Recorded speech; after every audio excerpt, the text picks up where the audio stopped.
Welcome to my channel nursing era. Last lecture में हम लोगों ने पढ़ा था difference between the directional and the non directional hypothesis. तो आज की वीडियो में मैं आपको बताऊंगी the difference between simple and the complex hypothesis.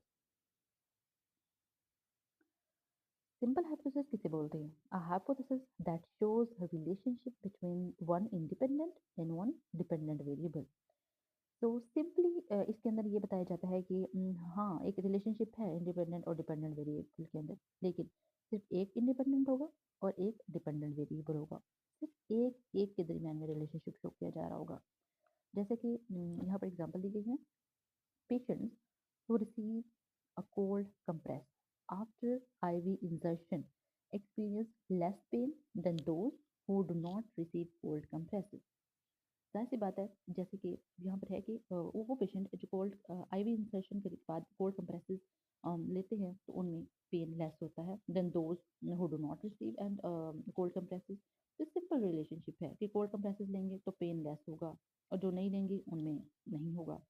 तो एक सिंपल रिलेशनशिप है, एक ही डिपेंडेंट वेरिएबल है, एक ही इंडिपेंडेंट वेरिएबल है। And the next is the complex hypothesis. Complex hypothesis में क्या होगा कि उसमें था कि एक डिपेंडेंट और एक इंडिपेंडेंट वेरिएबल के दरमियान रिलेशनशिप था, लेकिन कॉम्प्लेक्स हाइपोथेसिस के अंदर क्या है? That show the relationship between two और मोर इंडिपेंडेंट एंड टू और मोर डिपेंडेंट वेरिएबल्स। जैसा कि एग्जांपल है, nurses who receive specialised infection control training. वो नर्सेज जो स्पेशलाइज्ड इन्फेक्शन कंट्रोल ट्रेनिंग्स को रिसीव करती हैं और कंडक्ट करती हैं रेगुलर पेशेंट मॉनिटरिंग। ठीक है, अब यहाँ पर दो इंडिपेंडेंट वेरिएबल्स आ गए हैं कि वो नर्सेज जो स्पेशलाइज्ड इन्फेक्शन कंट्रोल ट्रेनिंग को रिसीव करती हैं और रेगुलर पेशेंट मॉनिटरिंग कंडक्ट करती हैं विल सी आ, तो यहाँ पर आगे डिपेंडेंट वेरिएबल आ जाएगा reduction in the hospital acquired infection rate.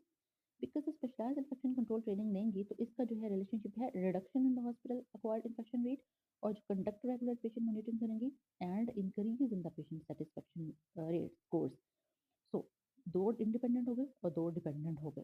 ठीक है, तो इन दोनों का रिलेशनशिप शो किया गया है as compared to nurses who do not receive the training in the monitoring guidelines.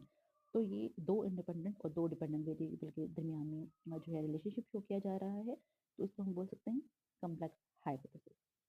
Thank you.